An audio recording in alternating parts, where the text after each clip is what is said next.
Unlocking the Soul, hosted by Rob Simperman and produced by Simplify Films.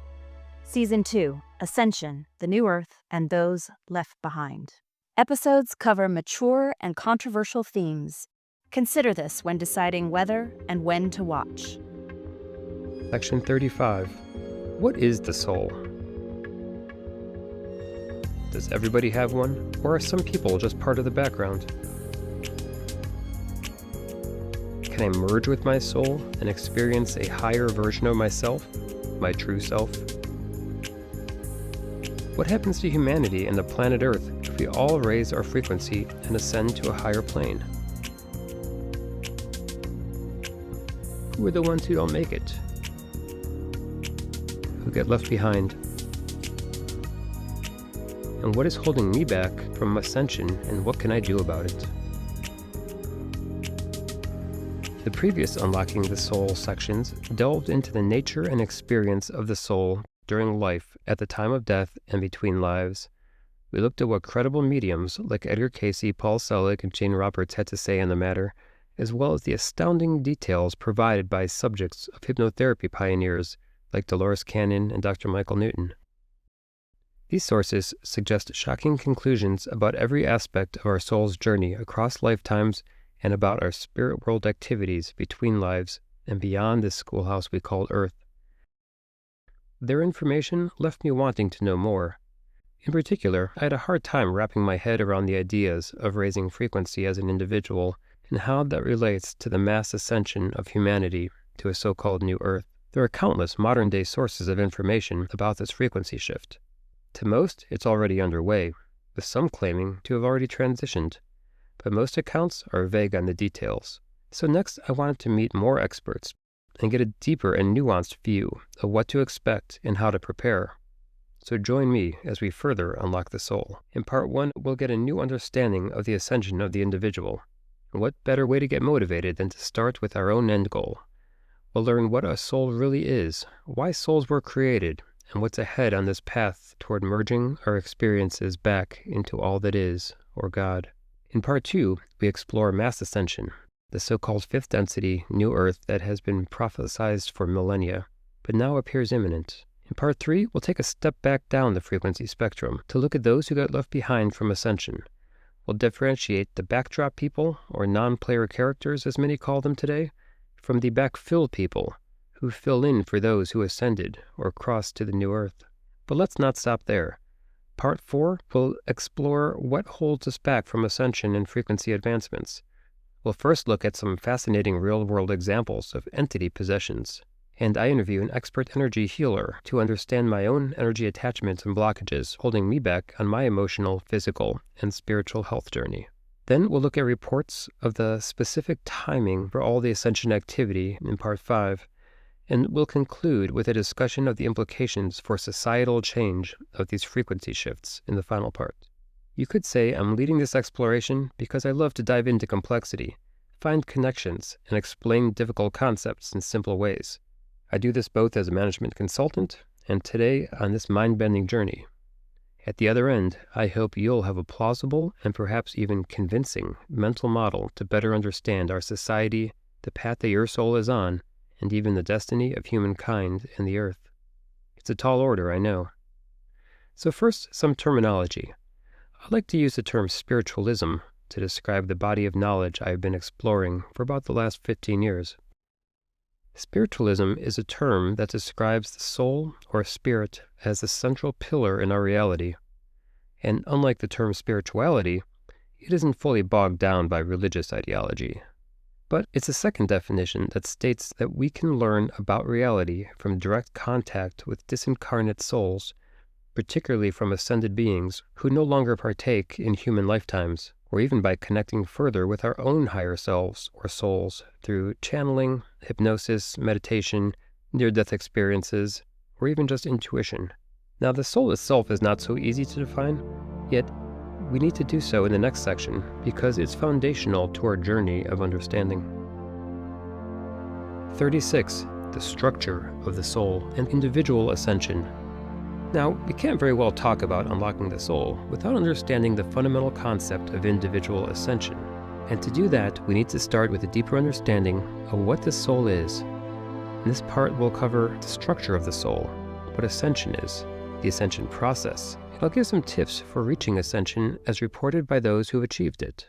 First, the dynamics of the soul. Let's start with a great description of the big picture from the hypnotherapy subjects of Sarah Cosme in her book, A Hypnotist's Journey to the Secret of the Sphinx.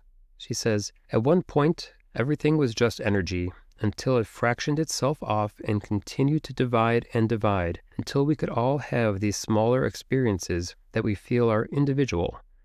But we are actually just part of this collective. In the in-between, we all come back and contribute to this collective that we are.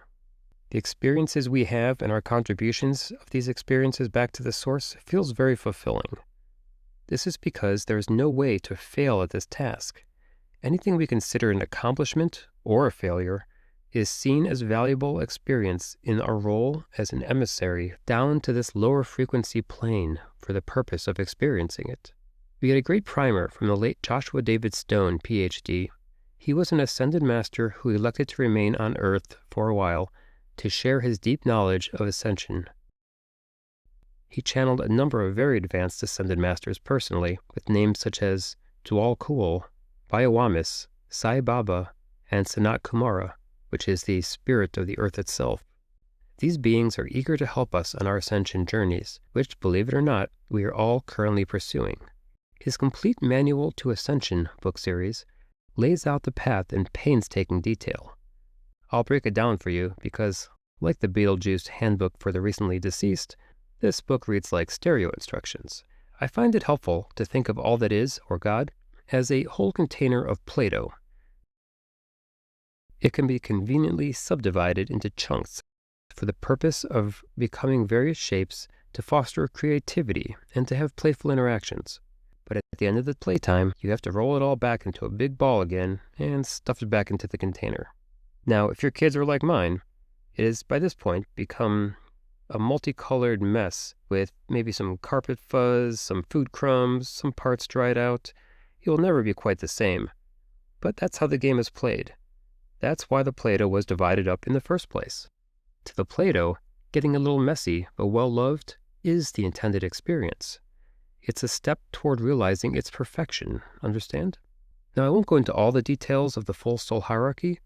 Before we talk about connecting with the soul, let's break it down a bit further. Now, the main gobs of PlayDough, the sparks of individual personality, splintered off from God, these are called the monads. We are told by Ascended Master Dwal Kul that there are 60,000 million monads working through our earthly planetary system. But don't get hung up on that number. Some of those had one lifetime here 1,000 years ago or 1,000 years in the future, while others are fully engaged today. But here's the important part. Each monad further splits itself to create 12 souls, and these souls are the higher selves or the superconscious minds. Then each soul created 12 more soul extensions or personalities to partake in the densest experience down here in the muck of what we know as the physical universe. These soul extensions are the ones incarnating on Earth or another planet dozens or even hundreds of times, one of whom you currently identify as right now.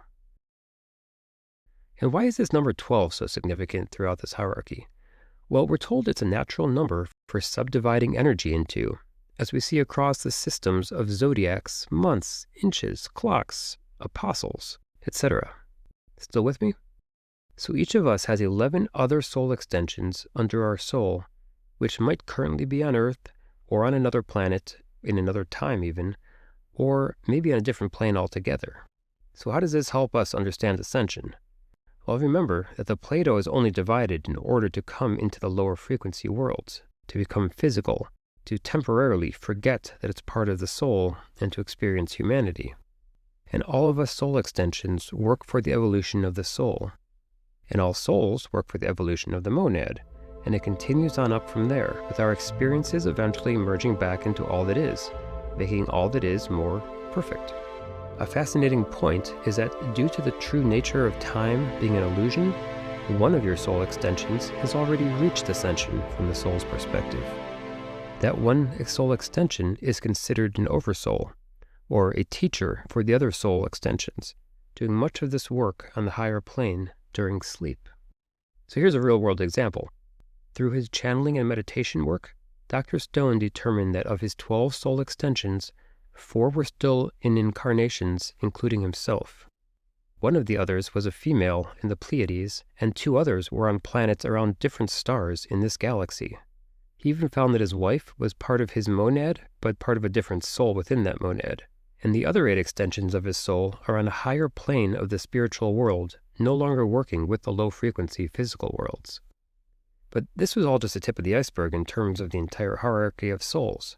We're told that ascension, where a human merges with his soul or her soul, is like rising 3/4 of an inch on a 10-inch ruler of soul advancement. In fact, the highest ascended masters we know of, like Jesus, Buddha, Saint Germain, and so on, have attained only 1 inch on that 10-inch scale. So suffice it to say, the remaining 9 inches are beyond our comprehension at our current stage. So what is ascension all about?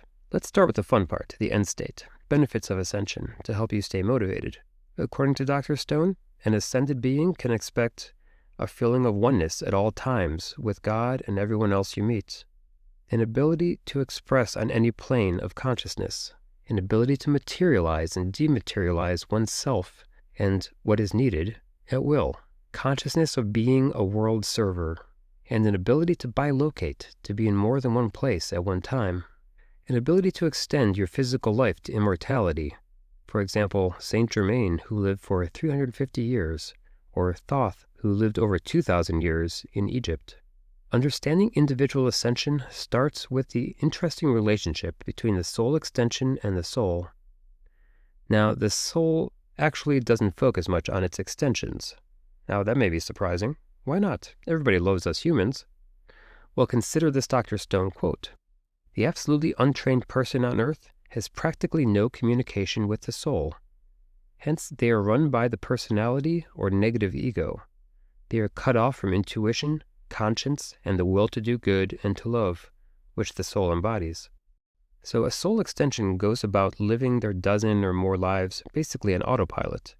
It's not until one extension reaches out to the soul that it gets the soul's attention.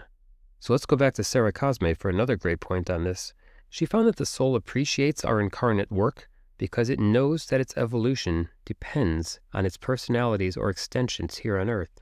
But while the younger, earthbound personalities still are obsessed with hedonism, money, power, and television, and still growing, you can start to see why the higher self may not be too interested in them just yet. Instead, the soul may focus on one of its other 11 soul extensions, particularly the one that reaches ascension first. So ascension is basically the reuniting of the soul extension with the soul. So stop thinking about it as a human going up to heaven. Think about it as the soul being invited to come down into the body of one of its soul extensions. It's finally worthy of its attention, ready to receive it, to be overshadowed by it even. There's also a later ascension stage where the soul ascends to connect with the monad, but that's a story further down the path. Ascension is possible once there's no more karma held in the 7 lower chakras, and while ascension is not a common process, it's not rare either.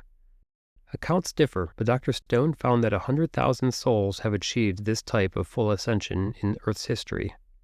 He says there are 800 ascended masters currently living on Earth in physical form, or 1,800 to 2,500 if you include the etheric body ascended masters who are still focused on the Earth. But we're told that every soul will reach ascension eventually. And again, that is all separate from the idea of mass ascension, a higher frequency version of the Earth, which we'll cover in more depth shortly. So what is the ascension process? Think of ascension as movement from the shadow into the light. Ascension is not unlike the merging with the light that occurs in the initial phase after death. Our chakras are where our karma and darkness are stored. So ascension involves clearing them and allowing the light to increase, which then raises consciousness. This creates harmony between body, mind, and spirit. In fact, the light in the chakras reaching a certain level, typically represented as a percentage, is when we reach each milestone or initiation event. And don't worry, you don't have to monitor this progress yourself. There's a whole process of earthly evolution overseen by the past ascended masters, coordinated on Earth by an advanced spiritual entity known as Lord Maitreya. This is explored deeply in the Theosophy body of knowledge. Trust me, you don't want me to try to explain every step of the path. But I'll introduce the first 5 stages at a high level. First initiation, mastering your body or physical vehicle to separate from the quote-unquote pull of matter. For example, through right diet, exercise, and not unduly focusing on your body's appearance nor pain. The second initiation, observing and detaching from your habitual reactions. This involves first coming to know your likes and dislikes, one's desirous self, and learning not to express negative emotions or letting them guide your actions. This is mastery of your emotional body or astral vehicle in order to do no harm. Third initiation, learning to know, monitor, and control the workings of the mind through self-remembering, detachment, meditation, invocation, voluntary suffering, harmlessness, etc. Buddhist principles help, such as that desires are insatiable, but you can choose to relinquish them to achieve equanimity, becoming detached, alert, and an engaged observer. At this point, neither positive nor negative karma controls your destiny. Fourth initiation, renouncing everything that you would understand as real, including the self, in what is called the Great Renunciation. This was demonstrated by the Passion of Jesus, when he fully accepted his fate, and by the Buddha's Heart Sutra, when he shocked his followers by requiring them to renounce even their desire for enlightenment itself, their primary motivation in their work. Fifth initiation, detaching from both one's lower self and from the physical world across many lifetimes of great challenge. This results in the privilege of becoming part of the spiritual hierarchy of Earth, joining the Great Brotherhood of Light, getting a seat in Shambhala or the Great White Lodge. In other words, after a series of at least 5 initiation stages, one reaches the enlightened stage. They've paid off karma, resulting in perfected chakras and in leaving the cycle of rebirth. These ascended masters may shed their physical bodies altogether, but if retained, it undergoes changes, such as glowing chakras, the third eye taking on the appearance of a flame, the clothes taking on appearance of a white robe, and the eyes taking on electric blue or pale violet color. The physical immortality is now possible. The ascension path keeps going from there. Dr. Stone explains that individual ascension is a result of 9 initiations in our planetary system, 7 of which are taken on the Earth plane. So what are some concrete tips for ascending? That's what we'll look at next.